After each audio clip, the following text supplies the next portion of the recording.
Genesis chapter 32. Jacob went on his way, and the angels of God met him. When he saw them, Jacob said, "This is God's army." He called the name of that place Mahanaim. Jacob sent messengers in front of him to Esau, his brother, to the land of Seir, the field of Edom. He commanded them, saying, "This is what you shall tell my lord Esau. This is what your servant Jacob says. I have lived as a foreigner with Laban, and stayed until now. I have cattle, donkeys, flocks, male servants, and female servants. I have sent to tell my lord that I may find favor in your sight." The messengers returned to Jacob, saying, "We came to your brother Esau. He is coming to meet you, and 400 men are with him." Then Jacob was greatly afraid and was distressed. He divided the people who were with him, along with the flocks, the herds, and the camels, into 2 companies. He said, "If Esau comes to the one company and strikes it, then the company which is left will escape." Jacob said, "God of my father Abraham, and God of my father Isaac, Yahweh, who said to me, 'Return to your country and to your relatives, and I will do you good.'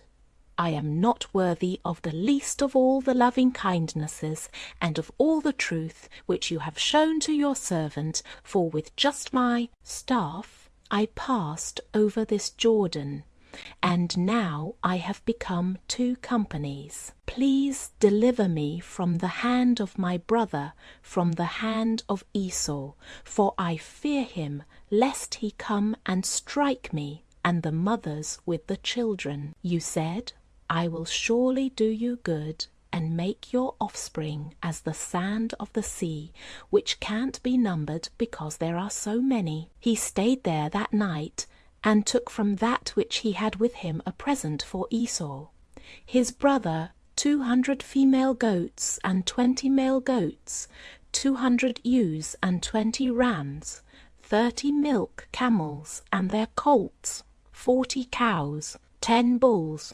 20 female donkeys, and 10 foals. He delivered them into the hands of his servants, every herd by itself, and said to his servants, "Pass over before me, and put a space between herd and herd." He commanded the foremost, saying, "When Esau, my brother, meets you, and asks you, saying, 'Whose are you? Where are you going?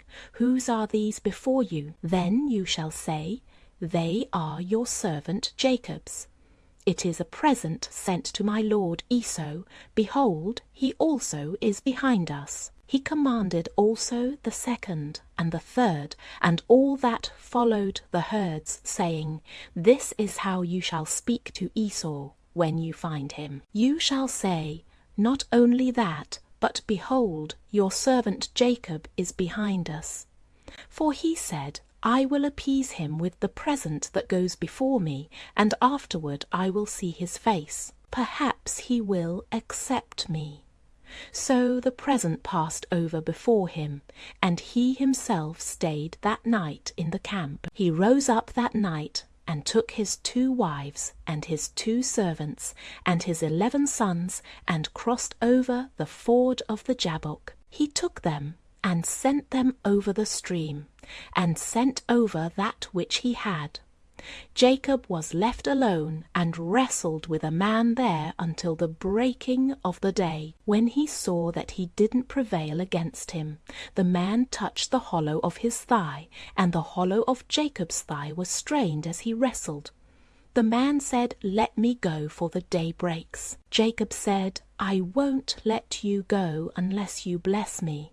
He said to him, "What is your name?" He said, "Jacob." He said, "Your name will no longer be called Jacob, but Israel, for you have fought with God and with men and have prevailed." Jacob asked him, "Please tell me your name." He said, "Why is it that you ask what my name is?" He blessed him there.